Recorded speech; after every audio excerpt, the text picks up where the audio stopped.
Waaqni kan hin jedhu Abrahaam kun jechuudha umurii isaa guutuu hunduma namni waametti akka barbaadetti abbaan barbaade waan barbaade haasa'ee itti taphata. Faranjiin akka jedheeni Ruutaanii waan tokko balleessaa hin turre jireenya ishii kan balleessee ishiidha jedhee dhaadachaa hin turre har'ammoo akka jedheeni harka 100 keessaa harka 90 kan balleessee Ruutaadha. Isa kanaafiyyuu Ruutaanis ati waan 10 bichaa balleessite jedheen jechuudha. Nagaadha ofii ati fayyaa qabdaa ani mee jedheera yookiin Tsabala galuu yookiin Amaanu'eel galuu qaba jedhee dubbadheen ture yani. Ashamaaka jirtu mitiree nagaa keessanii sinin jechuun jaaladha. Jarri jechuudha yaadamamachuufti warri koomentii warri biyya harabaa keessa cimamoonni mana madaami hin boo'ina dhugaan sinin jedhe jechuudha. Jechuun namni yoo namni namatti hin dhaga'u namni yoo namatti waan tokko jedhe hin dhaga'u jaalatanii barbaadanii waliin hojjetanii wal hojjechiisaa jiru. Isa kanaafiyyuu jechuudha jarri akka jechaa jiranitti jechuudha Abrahaam akka barbaade haasa'ee akka barbaade dubbatee waan barbaade ta'ee jireenya Ruutaatti taphatee calli jedhee hin deemu. Ilaa jedhe Faranji nan fakkeessa har'aadhe nan fakkeessanii itti haasawaa. Isa kanaafiyyu nuti kan barbaannu harkaaf harka keenyatti galfachuudha akkuma isaan fakkeessaa jiranitti jedhe. Sijammari mana Ermeellaa fakkeessuun hin jiru. Fakkeessuun hin jiru dhugaa dubbachuuf Ermeellaa bira jechuudha. Ermeellaan jaalala dhugaadha kan isheen isatti agarsiiste wanta dhugaadhas kan isheen agarsiisaa jirtu jechuudha. Asirratti fakkeessa minaamina kan jedhu mana ishee hin jiru jechuudha. Fakkeessi ximbiqqi jedhee dilliqqi jedhee kan jiru simbiraadha jechuudha. Isinitti himna yoo ta'e jechuudha. Haa ta'u egaa kun immoo dhufee ifamaa kana yaaddee Daanii fa'ii Ruutaan fa'ii jiru maal fa'ii jiru ati garuu daa'imadha jedha jechuudha. Middindoo rakkoon keessan maalidhame ani jechuudha dhugaadhuman siniin jedhame rabbi jechuun Oromoon kun dhugaa onnee qabdi surmayyuu jechuudha. Onnee qabdi sibiilam rabbi naa nyaatu. Al tokko dhiifaman han jedha yoo jabaate al lammaffaa dhiifama godhaaf sadaffaa jechuudha funyaan hin nabaa malee dhiifaman godhuuf abbaa barbaade haadha komaan ta'an asitti yoo tan faxafaxxayyuu jechuudha. Siiras kana jechuun jireenya koo gubbaarra miilaan gad raggaxu jechuudha. Kan malee dhiifama godhaaf nama deessite akka barbaade haasofte jechuudha. Ani dhugaatiin jedha biraa biraa taadha hin ta'u gaa'ee lafa biraa hin ta'u isa dhugaan siniin jedhe ammallee kiyyoo keessa galuuf yeroo muraasaan booddeen argitu yoo qabamee jechuudha irratti xibbee taphachuu wanta baate kaleessa fa'ii xiggee baatti waan isaanaa saawaa turan argitaniittu akkaataa isaanii argitaniittu isayyuu biraan immoo bakka deemetti amma booda kan immoo ruuttaa eeyyuu ruuttaa himachuu eegaleera durallee hin dubbatu ture Abrahaam jechuudha. Kanaafiyyuu gatii sanaa immoo jechuudha ixif dirribii jechuudha ruuttaan hin kaffalchifte.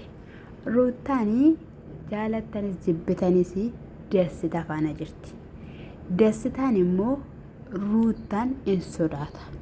Wanta ruuttaan gootu hundumattiyyuu tolee jedhan. Achi ciqiciqii keessan galiin ciqiciqii keessaa bahii gaafa inni jechaanii ture maaltu ta'ee ishiin achuma keessa jirti jechuudha. Dhiiseera garuu kaameraan ala waan isaanii waliin dabarsaa jiru. Obboloonni achi simataniiru.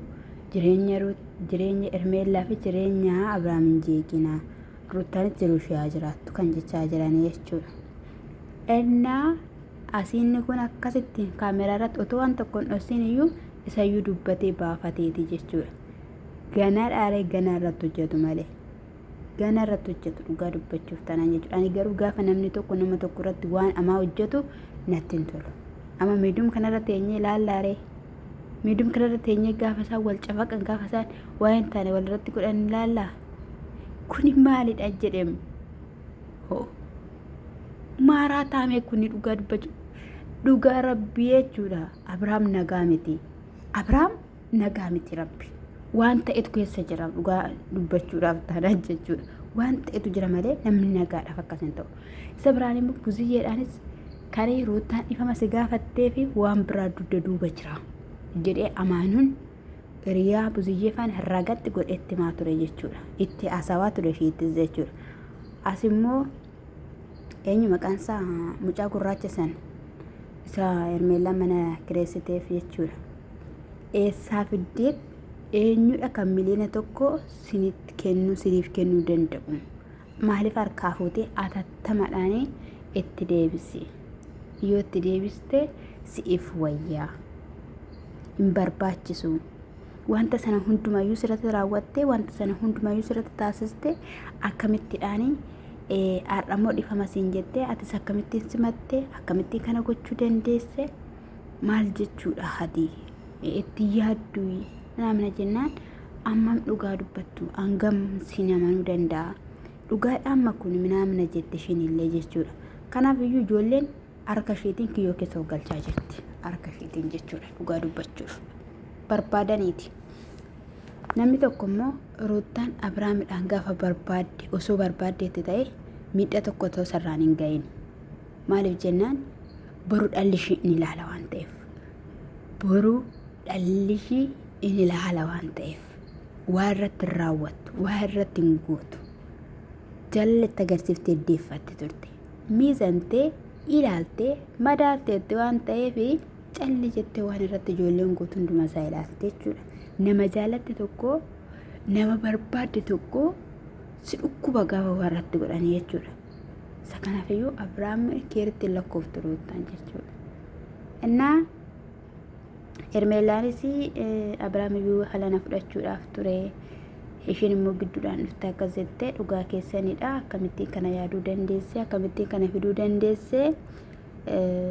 Otoo iyyuu alarraayyuu hergameerayyuu ta'e otoo dhumayyuu hordofaan keenyayyuu ergeerayyuu ta'e Abeel jira sin jirtu karaa kanadha malee kanatti immoo keessaniif guddaa galatoomaa dhugaa keessan jirtanii anis immoo waan of eegu irraan of eegaa jettee jechuudha. Ijoollee waan baay'ee isaanii bakka akkan taanitti amansiisan jechuudha. Dubbiin soba minamina jedhanii jechuudha. Ishiin amanuu hin barbaanne dirqamumaan garuu amansiisaniiru nan deebisa minamina jetteetu jirti jechuudha. Joko birriin sobaadhaan fudhatamne hin jenne baasawee haala kanadhaan jechuudha. In argitu gudii haala kanaan haala amma Abrahaam dhaabbatee hin jiru bakka jireenya godhe jireenya isaas jiraachaa hin jiru miti raasee fachi kaachaa jira miti ree Hermeellaan hin boochi isa dhugaan sin hin jedhe Hermeellaan hin boochi akka amma ta'aa jirutti jechuudha.